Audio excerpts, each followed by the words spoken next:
All right, ladies and gentlemen, I'm back. Now I'm going to pull my guest in because we are live now on Facebook. I'm just trying to get him situated and in the party.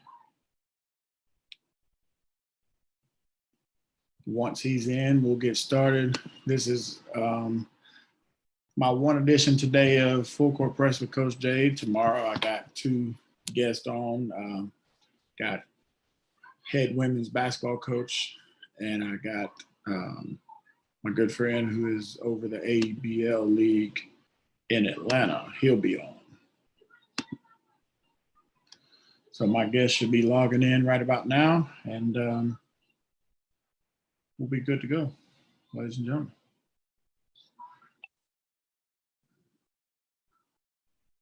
And my guest is in.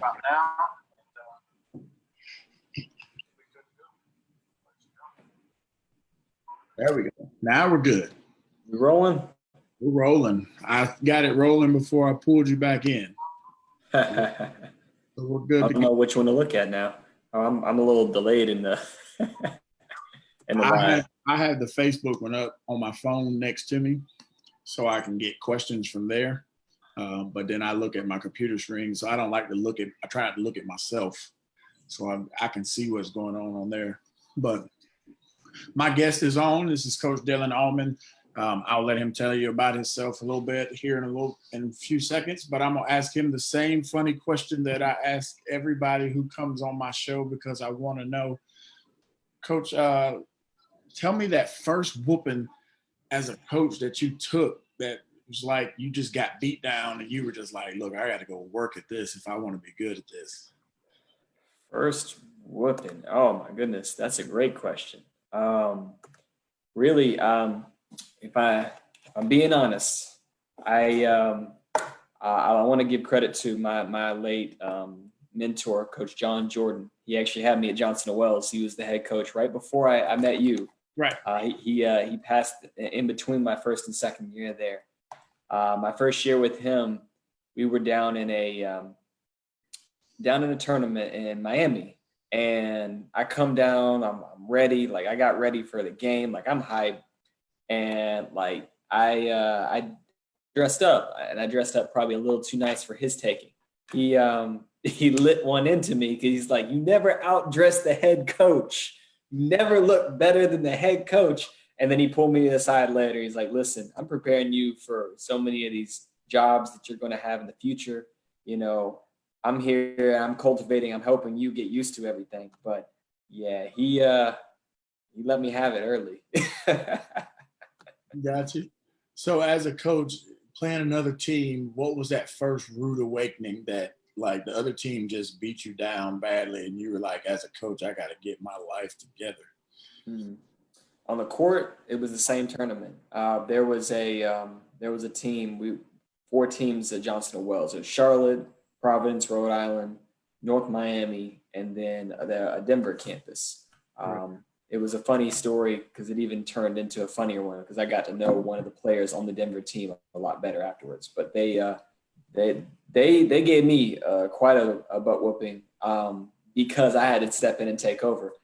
Same head coach, for the craziest reason, got thrown out from the game before, and we had a rule where you couldn't coach the next game. So I went at that one by myself, and I'm like, maybe I'm not as prepared for the head coaching job just yet. And so I really got to get my stuff together. All right.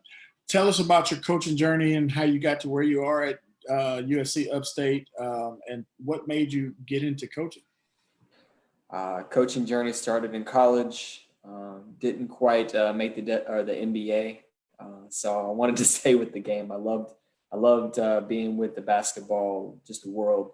I couldn't imagine my life outside of it. And coached in a middle school, high school, Veritas Christian Academy. Same Coach Jordan took me under his wing.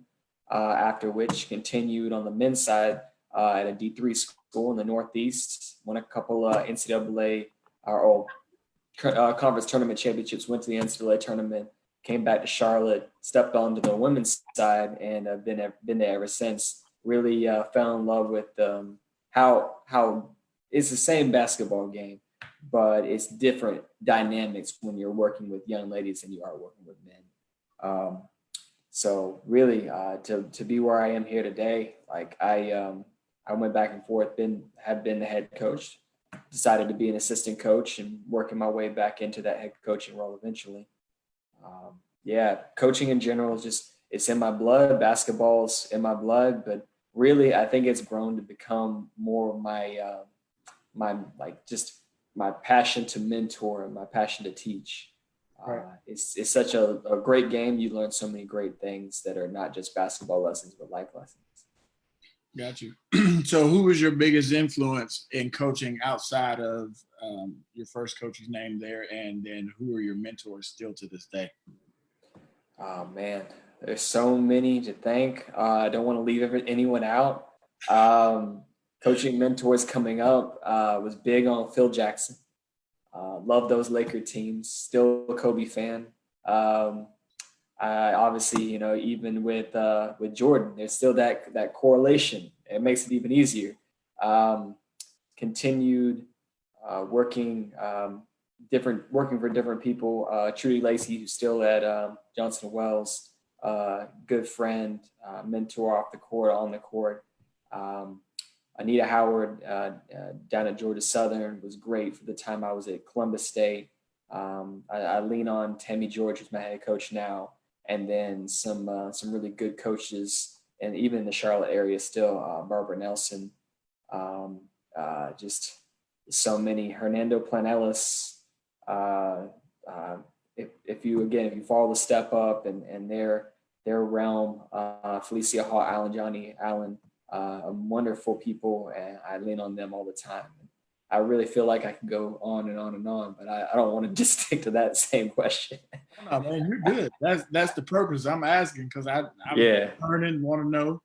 Yeah, I know about Coach Nelson at Myers Park. She's great. Love her. Great person. Great coach.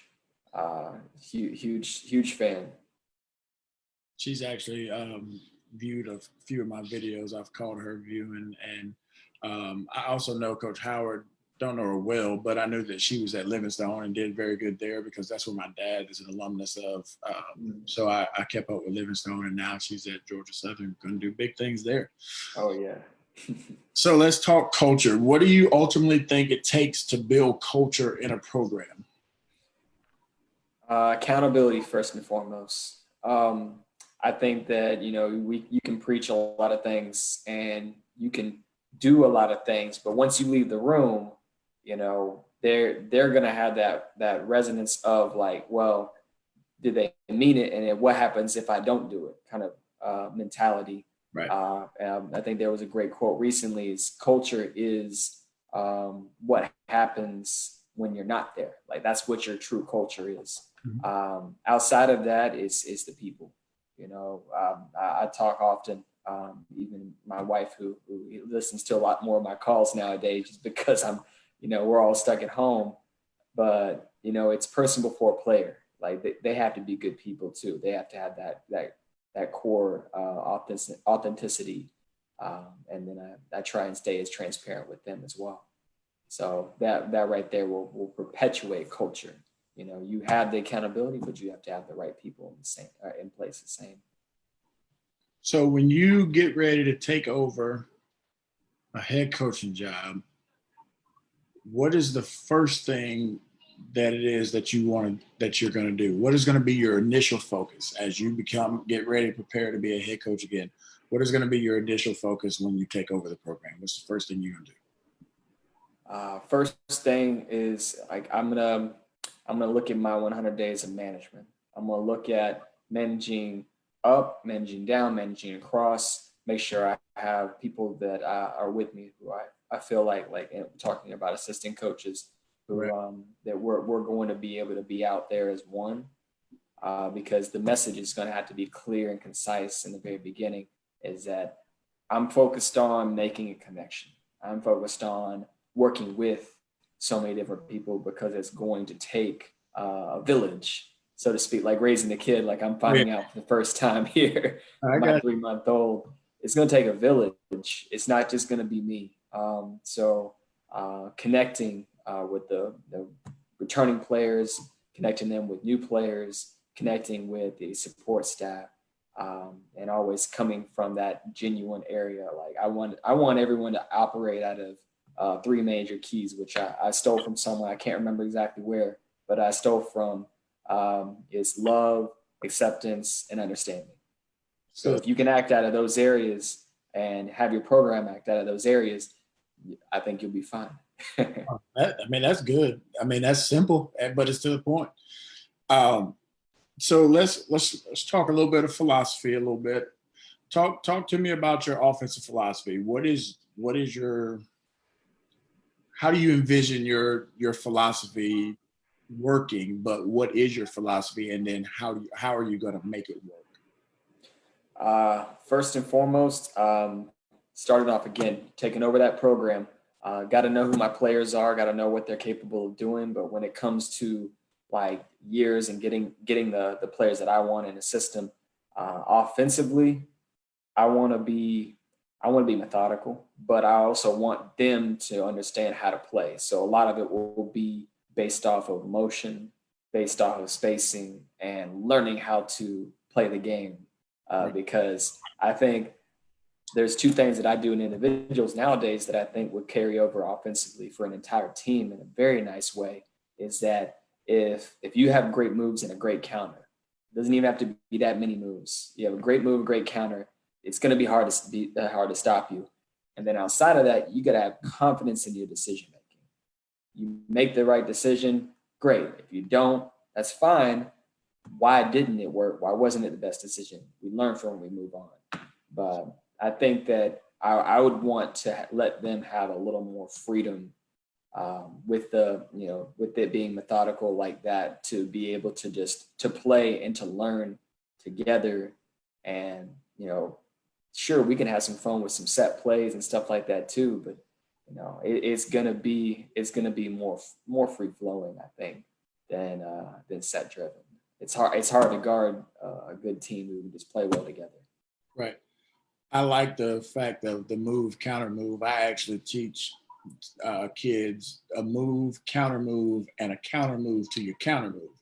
Oh, because like, especially if you're in the post, if your go-to move is your drop step baseline, but then your counter move is to fake the baseline jump hook middle, then what's going to be your counter move to that jump hook? Because if they scout it really well, they're going to know that those are your 2 moves, and they're going to be expecting it, but they're not going to be expecting that up and under, or the fake back, maybe back over your right shoulder for a fadeaway jump shot, or face up with your reverse pivots or your front pivots. So it makes it, I try to give at least 4 moves so that you can think about it. You don't have to think about it. It's a reaction of how the player is guarding you.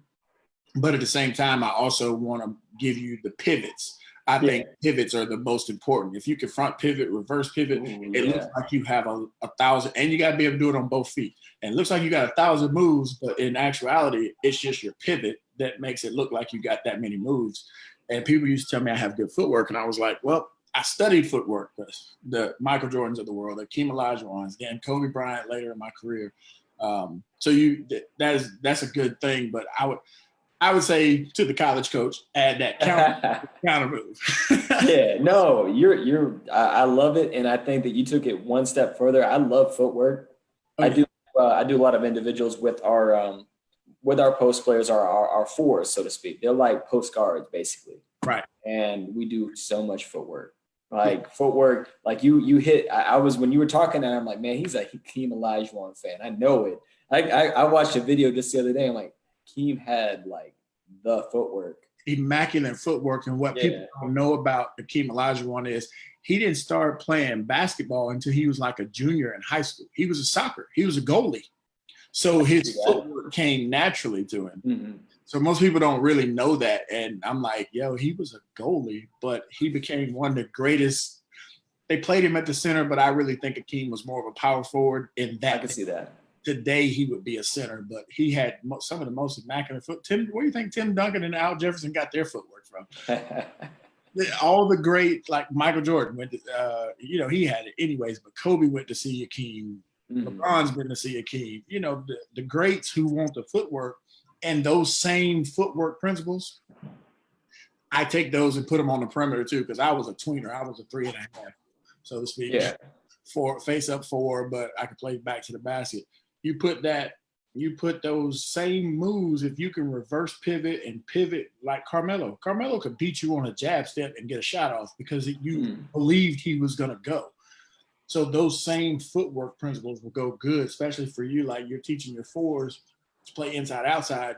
Those same reverse pivot, front pivots can be used on the perimeter, and it's to their advantage. So that's great. I love the fact that you're teaching footwork. Like, we as high school coaches need to do a better job of teaching footwork too. I'm not going to call his name, but one of my friends said, managing high school coaches, because I have to reteach pivots and jump stops and all that kind of stuff. So we're as high school coaches, we're mad at the middle school coaches because they didn't teach it. So now I have to reteach that. So it's good stuff. Yeah. Defensively, what do you believe in? How are you? What are you? You man-to-man, you zone? What are you? I'm a heavy believer in man-to-man, but there are occasions you have to throw the zone in there. You got to throw them off a little bit. But I want to go man-to-man. I want to go toe-to-toe. I think that it takes a special player to guard someone, and you don't even have to be that athletic. You just have to be a smart defender. Like, you can be a smart. I'm a great case in point for that. I am not very athletic. I had a time in my career that I had a quick step on them. And sorry, my dog in the background. It's all right. It's a working from home thing. It's all right. We roll with it. But anyway, yeah, be a smart defender. You can beat somebody to the spot. You can body them up where your hands aren't on them, force them into a tough shot, force them into a stop, even if they feel like they got some type of shot off on you. If it was a tough shot, you still done the job. You did, and it's. I think defense is about making the offense work to get it. If you got a guy that's scoring 30 a game and you can hold them, they get 30, but they've got to take 30 shots to get it. You've done your job defensively because you made them work for it. But with man-to-man, I like that because there's a lot of things you can do with the man-to-man, excuse me, that you can't do necessarily with a zone. You can make your man-to-man look like a zone, or you can switch, or you can double the pick and roll. It's a lot of things that you can do, and man-to-man just allows you to. It's you against your man, but you got help side, but it's you against your man. So it's like, it's really great. Like, thank you for being a man coach. It's like coaches out here aren't man to man, and it's like, man, what are we doing? Like, yeah, it's hard. You hit the nail on the head. The biggest thing was, like, I even did research on it recently. Is guard your yard. Like, if your man can't beat you, if the girl can't get past you, what else are they going to be able to do? I had a real quick, and then I'll go into the next question. I had a coach that in the D League, Scott, I can't think of his last name for whatever, Scott Rooks. That's what his name was. He ended up being Sean Rooks, but Scott ended up making it. My D League coach ended up making it to be an assistant coach with the Raptors. But his thing was keep him off the fence, keep him out the house, but make him play in the yard.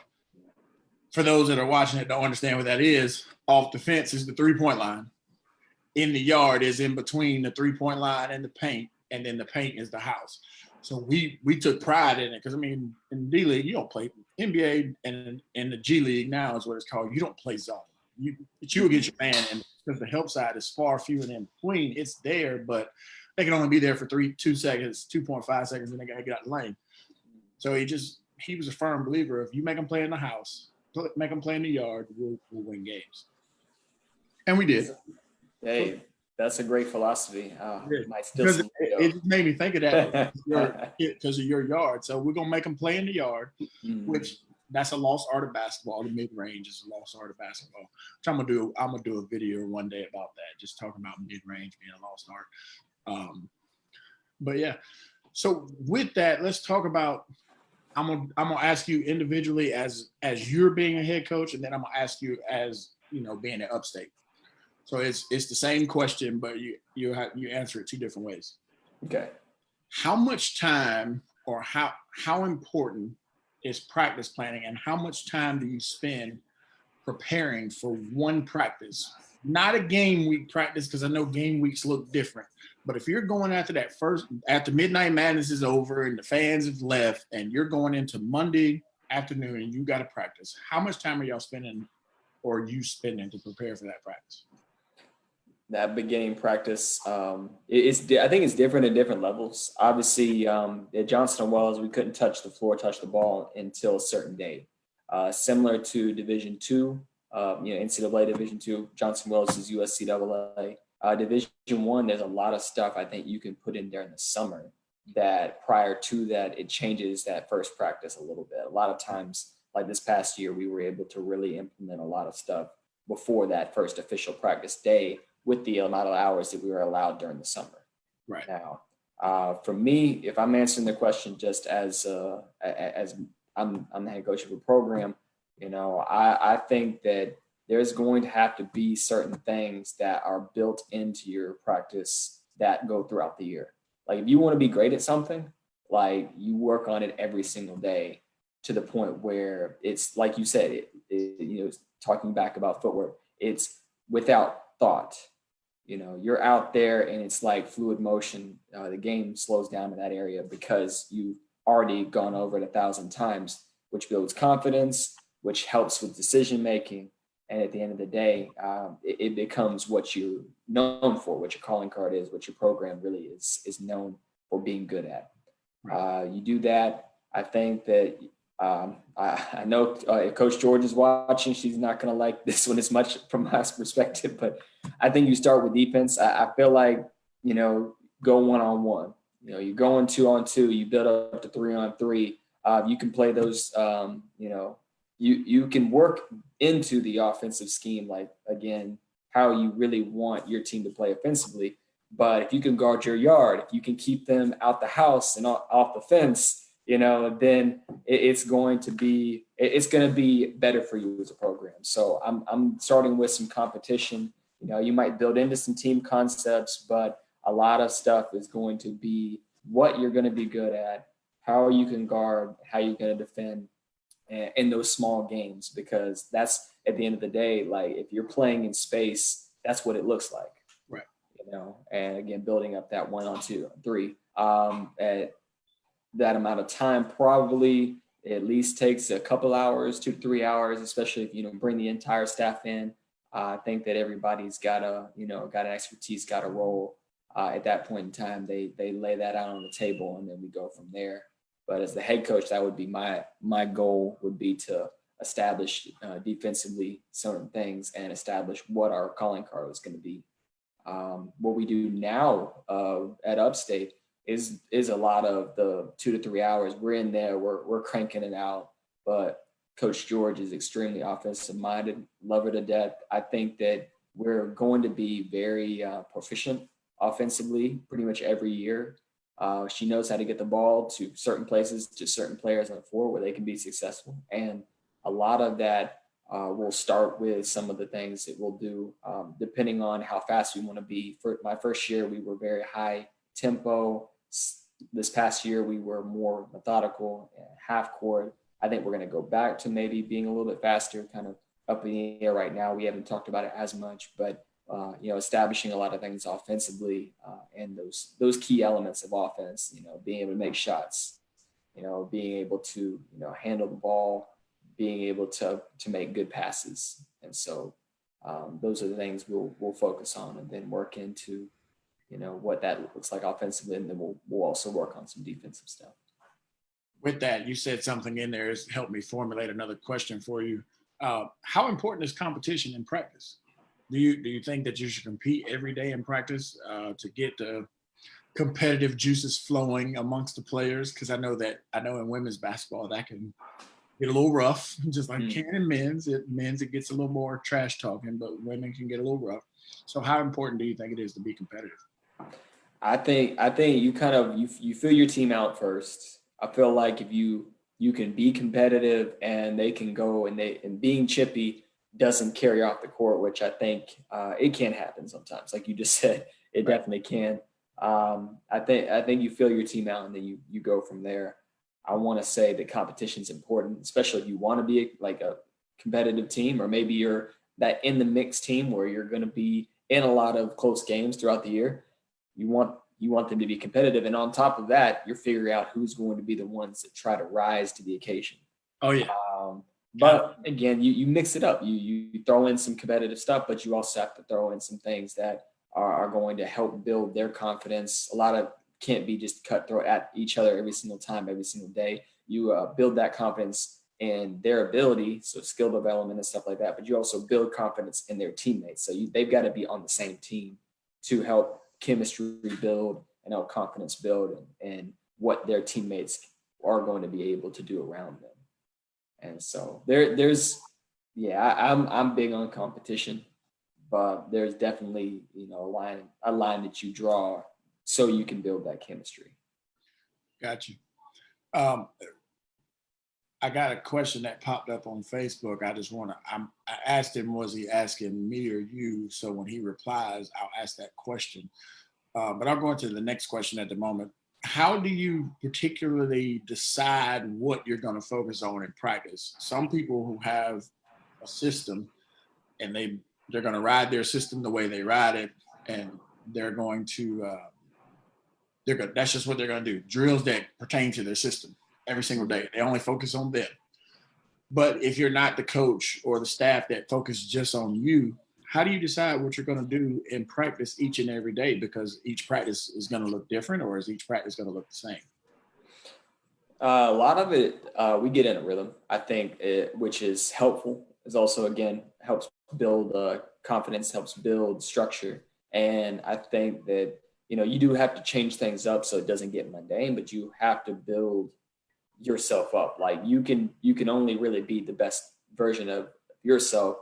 You can sometimes implement other things to throw adversity in. Like adversity is important. You gotta introduce adversity early and as often as you can, especially in preseason, because nobody's played a minute yet. Minutes, starters haven't been named. People aren't either riding the bench or starting every game. Like there's a lot of, I guess a false sense of just happy-go-lucky. Like you need to go in and you need to dive in and challenge them, because then you'll start to see, what that season, once games start, what that's really going to look like. Right. So you work on yourself, but I do think that when you're working on yourself, if you're able to add, like, again, that zone offense that we were talking about earlier, along with your man, you're going to be able to prepare what you'll need for different opponents. So again, and I was watching a webinar recently, is that not only do we need to have those options to be able to go to, but we also need to look at end of game scenarios often.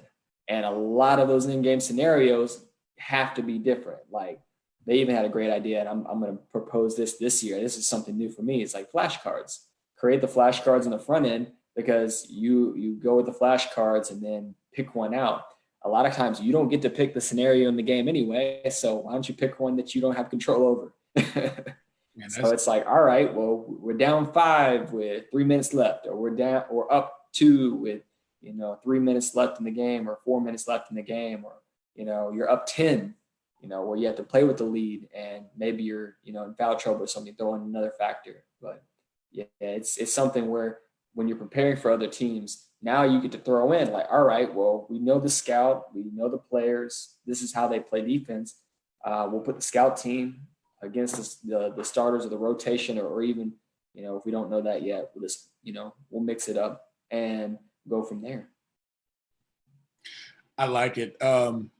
Yeah.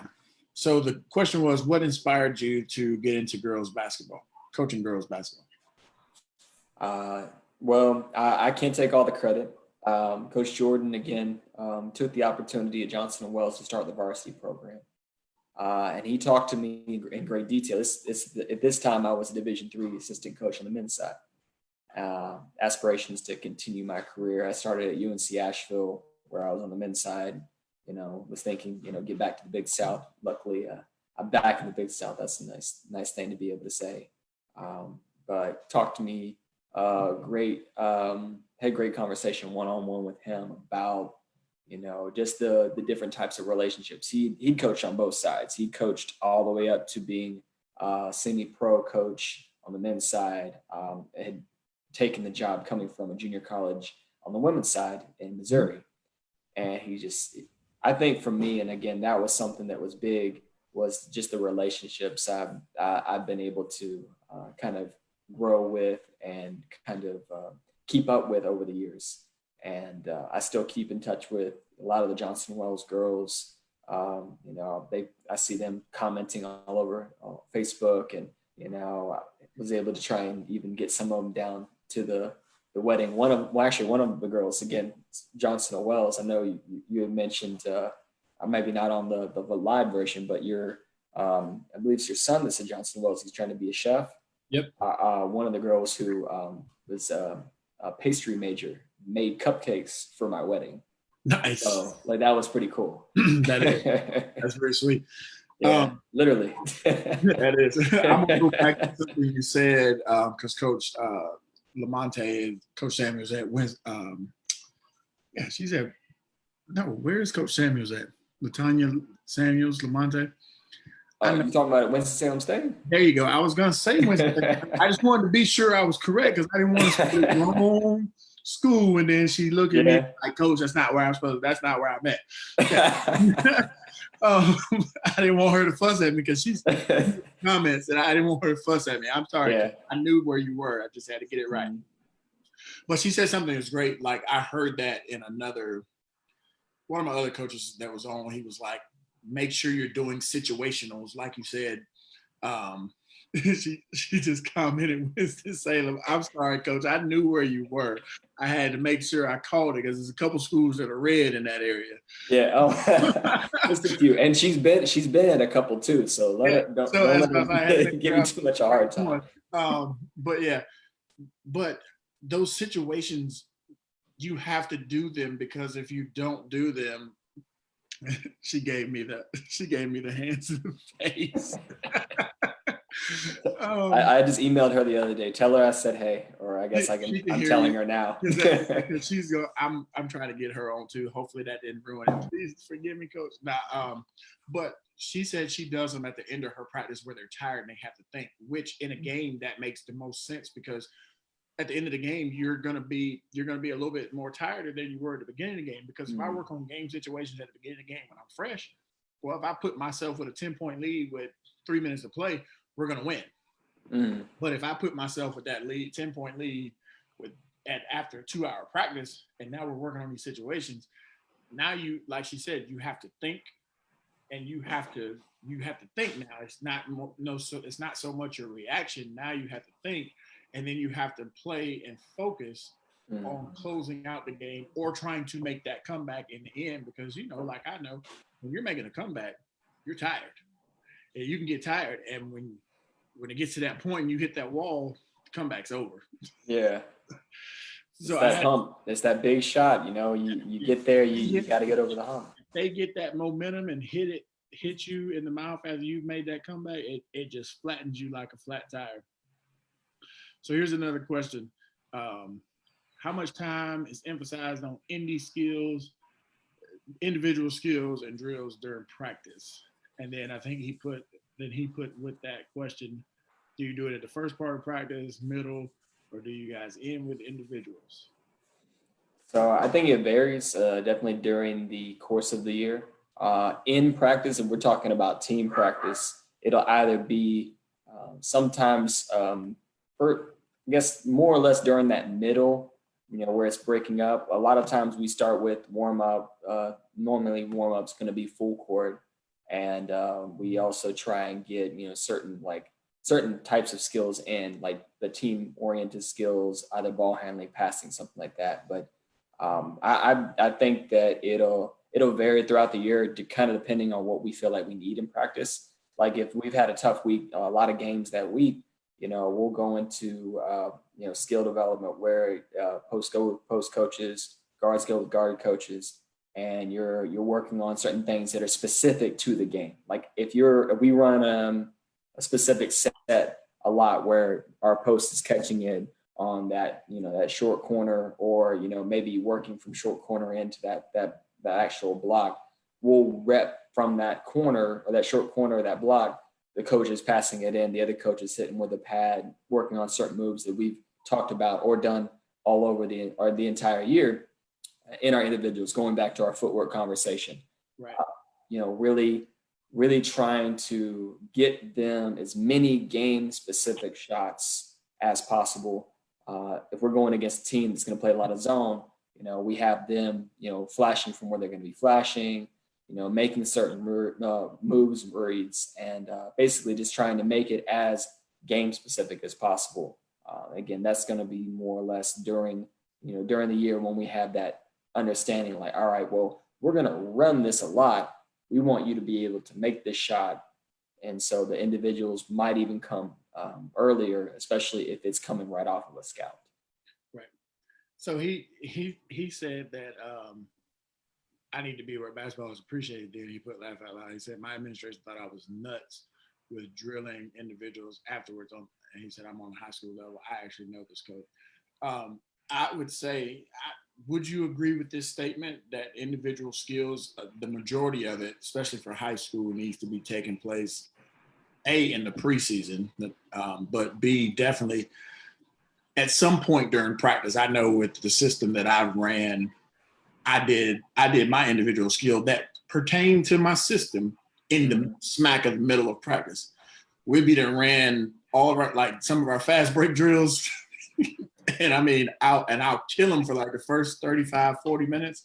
Mm-hmm. And then that 30 minutes in the middle, because of what we had to do, because one of the things that we did was we shot a lot of threes. So I made them do catch and shoot threes, shot fake, one dribble step to the side, catch it off the dribble and shoot a three. You were working shots that you would take in our system and for 30 minutes. And then we go right back into our fast break drills. And they're looking at me like, Coach, what are we doing? So I think that I wouldn't do them, Coach Snell. I wouldn't necessarily do them at the end. But I definitely would get them in the middle or the beginning. Would you say so? Yeah, I mean, with doing them at the end, you got to think about what are you trying to accomplish. If at the end of it you really are focused on them, maybe it is a bit more cool down. I would say if you're trying to do some things that are cool down specific, it's going to be more shot related. Like, you can get up a lot of shots at the end of practice where you can get, like you said, you get threes, you can get other different other shooting drills in. And then obviously, like, we were talking about with game situations, work that in as well. But yeah, I want to say beginning, middle. I think a lot of individual stuff also can be done in small groups. Like if you have time in that preseason area, really taking them in and getting them into groups of 2, groups of 3, where you have certain players that are similar in their position. But I would even, if you have the time, and again, this is not for everybody, break it down to one-on-ones. Like if you can get to the one-on-ones, you can have intimate conversations with them about their game and how they learn that's specific only to them. Because I had, and again, this past year, I had a senior, highest basketball IQ or top 3 basketball IQ on our team, I believe. One of the best workers that we had. I mean, she was the student athlete. She was a 4.0 student and a 1,000-point scorer. And so you have her, and then you have our one of our freshmen who actually didn't really play as much forward or post in high school come to us, and our system managed to, that was probably going to be her best fit moving forward, coming to me. And I love her to death, but is a bit of a goldfish. Love her to death. And we know this, like we had this conversation, I don't know how many times. And for when we would go into workouts, a lot of it had to be tailored specifically to how she learned. She was a very visual learner. I could run with the senior and tell her something, we could do it just like that. And it would help to have both of them because her level would be picked up, and it would also help her understanding by working with the senior. But sometimes I was pulling the senior back some because we've already done this drill. And I know that doing drills over and over and over is going to be helpful in the muscle memory portion. Like it's going to be mechanics, going to get down even better. But I wanted to help expand her game too. Like I wanted to talk more about this move. Well, we had to stay with this move a little bit longer when it was her and the freshman, and for me, I think that they both grew, but when you get into that individuals, you have to sometimes, if you have the time, obviously do the one-on-ones, but small group also has additional benefits. I would keep it all preseason, or most of it preseason if you can. Yeah. How important is the weight room, do you think? Huge. And no pun intended. I want to say that if you can't fall in love with the weight room, fall in love with some type of like development system where you work on your endurance, work on your durability, because the most conditioned athlete is going to win 9 times out of 10. Like, I don't care how skilled you are. If you can't last 4 quarters, I'm gonna outlast you. Do you think that the weight room also helps prevent injuries? Exactly. And then again, it kind of goes with what your strength conditioning coach or what your system is. We do a lot of stuff that's fast twitch. We do a lot of stuff that's, around their ankles, their knees, their hips, like working on things that will help prevent certain tweaks, things that may happen during the season. And when it does happen, hopefully limit the time that they're not able to play. Because at the end of the day, like it can be a lot of wear and tear on your body. I think that, you have to have built-in rest. You have to have built-in rehab or prehab. I go in and see the trainer. You don't have to be injured to go see the trainer. Just go in and do stem or do ice bath or whatever you can to make sure your body is rejuvenating at a faster rate. Do y'all require ice baths? It's not required, but we do for certain girls. It's heavily pushed for. Listen, I remember at Western Kentucky the first time they said, "Yep, after practice, everybody's got to go take a 3-minute ice bath." My coach was like, "A 3-minute what? You going to take no ice bath?" They was like, "No, it's mandatory. You don't have a choice." Not getting in no pool of ice and water, man. But by the time I was a senior, boy, I was taking one a week because I was like, people don't understand. So like, my next program, they're gonna be like, ice baths are gonna be mandatory. You gotta take one a week because it keeps your body refreshed. It rejuvenates you. People, you don't realize it until you do it, and it's like, okay. Yeah, it's crazy to see what that actually does for your players. It is taking care of your body becomes such a huge ordeal, especially at the college level. Like you can't like you don't know how to take care of your body. You're not going to be able to make it through a week's work of workouts, weight training, and practices, and conditioning and study hall and class. It goes on top of that. Yeah.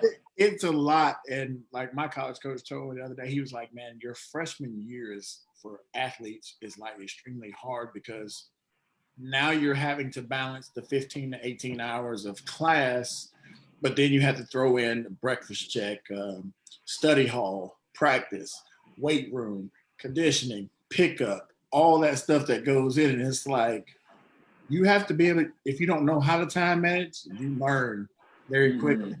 Because our coach was like, if you're on time, you're late. And you definitely didn't want the seniors to have to get up at 5:30 in the morning to run because you, the freshmen, were late. Definitely didn't want that. But it was good. So as a coach, well, let me ask this because we're still talking about individuals. I know that coaches base individual workouts. I know you can do more now than just the 4-man individual workouts. But when you do a 4-man individual workout, how do you group that? Do you group it by players? Do you group it by class, position? Do you mix it up? How do you go about grouping that? A lot of times it's by position. I think you, like, again, going back to my original talk about the senior and the freshman, is that you go in and you're working on the same stuff. A lot of times they can go one-on-one, they're competing with each other because that's who they're going to be competing against in practice. And they're able to learn that way in an exponential fashion. I think that, again, information is transferred.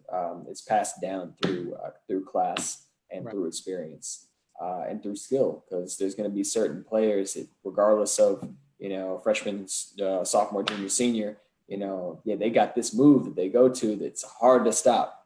And so you got to figure out how to stop that, make them make that counter, make them make a tougher shot. And if you can stop the counter, then like you said, you're going through counter. Like you're Yeah. you're a defender at that point. You're Right. able to handle it. I want to say sometimes when you get into the season, you can mix it up. I know when you're working on certain things that involve that guard post interaction, that could also be helpful. But a lot of times, at least what we do here at Upstate is a lot of position based work. That might change, but again, so far that's how we've been working. Oh, there's nothing wrong with it. I know it switches because even when being at Western Kentucky and Cal State Fullerton, sometimes we had all bigs. Sometimes I was the only big with 3 guards. Sometimes it was all bigs and 1 guard. I mean, or 2 and 2. So you could play the 2-on-2, like you say, and work the pick and roll and those type of things, post feeds. It's all good. People that know you, if I called a coach right now and said, what are 2 important characteristics that Coach Auman has, what would they say? 2. Coaching characteristics that make you as a coach. I think approachability, genuine, like just being genuine. Like I love to talk. I love, like my wife even tells me it's a bad it's a family trait. Continue to talk people's ears off, but I love to talk the game. I love to talk with people. Relationships are very, very important. So I would think that that's something that I project, and that people would also say. And then just consistency, being either someone who shows up and is going to be there from start to finish when it comes to getting out when we get past all this COVID stuff, when it comes to recruiting, when it comes to conversations, when it comes to going out to symposiums and learning, just consistently being out there, showing that I'm willing to do those little things, and it's not like I'm only going to be here for a certain amount of time. Now you're going to see me every summer, throughout the summer. Like I'm gonna be out and I'm gonna be doing stuff because it's important to me. Like I think that in our conversation very, very early, when given that opportunity to be a head coach again, I want to be great. Like I don't want to be just mediocre. I feel like being mediocre coach is like it's something that is like at all levels, and people who get into it, like they're very competitive, but may not want to do all the little things and not to look anywhere else but me.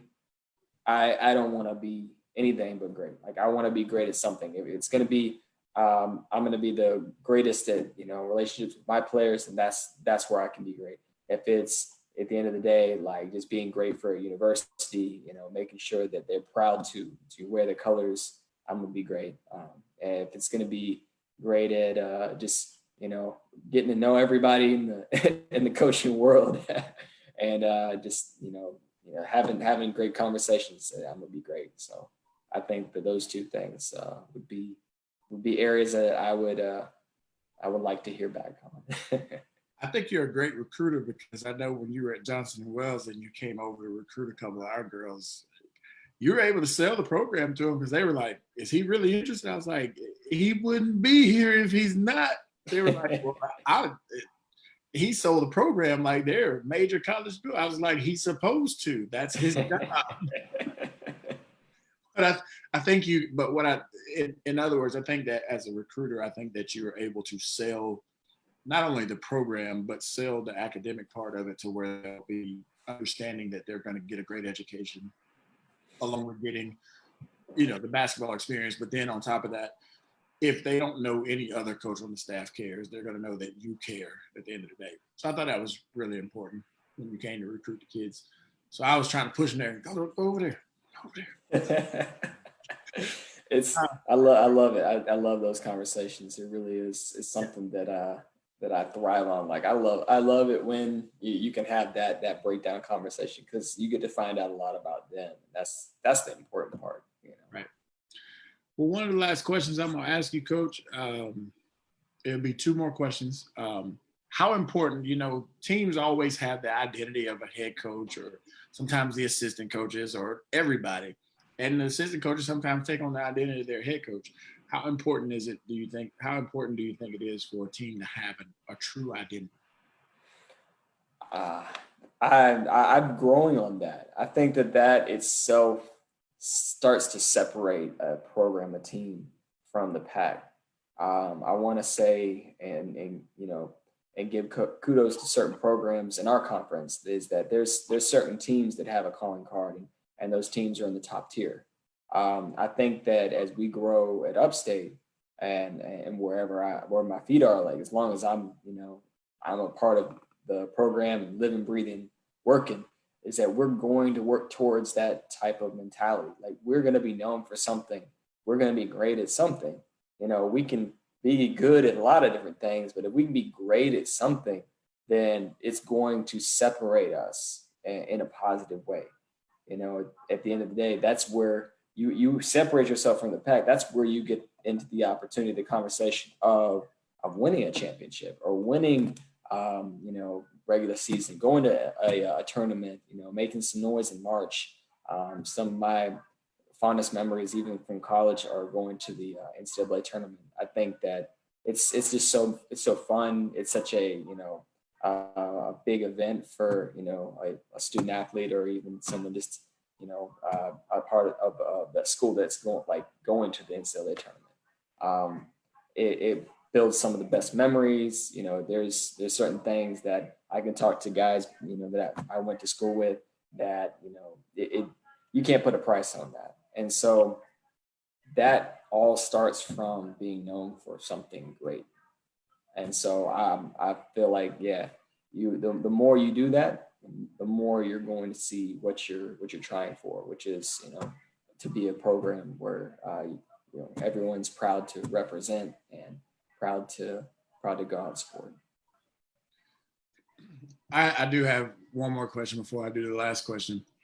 Do you think, and you have to answer one because ultimately I know they go hand in hand, but do you think the players make the coaches or the coaches make the players? Ooh, that's a good one.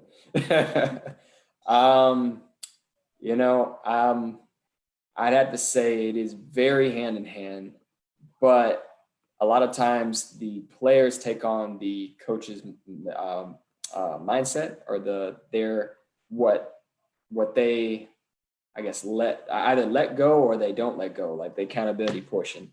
But you do have to have good people, like good players. Like you can't have one without the other.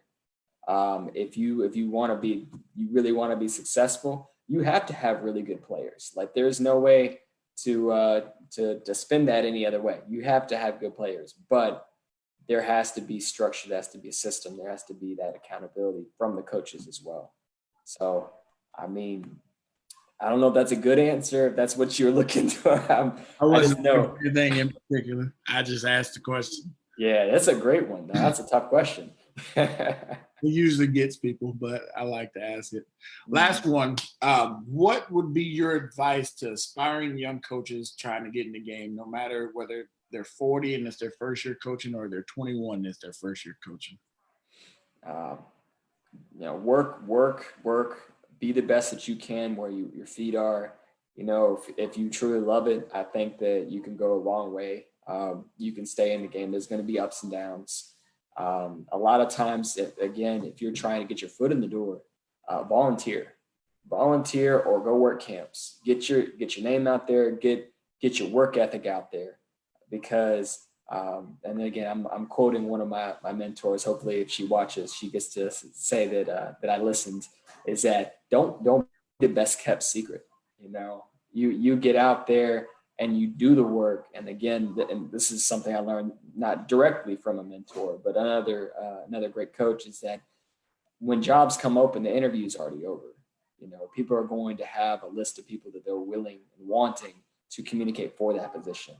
And so, you get out, you grind, you call it grinding. I call it just service. You're out there, it's love you're giving people, because that's what you enjoy doing.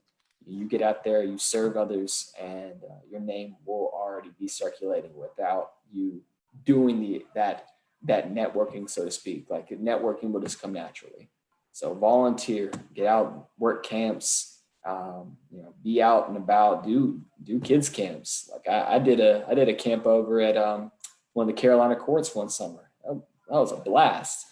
I had some kids on my team. It was middle school boys. We were killing it. Like we had a great time, and it helped me. Every little bit helps. Help me stay in the game. Help me continue to get better as a coach. Coach, I really appreciate you taking a little time to spend some time with me today. This is Wednesday's edition of Full Court Press with Coach Day. I'm going to pull us off live, and I appreciate everybody tuning in. If you have any questions, you can drop them on this video comment space. I'll see them, Coach Auman will see them, and we'll answer them as they come. If not, if you think of one later, send it to us. Follow my YouTube page, Full Court Press with Coach J, as this video will be there too. Thank you. Oh, not that one. No, you don't have to go to work, Coach.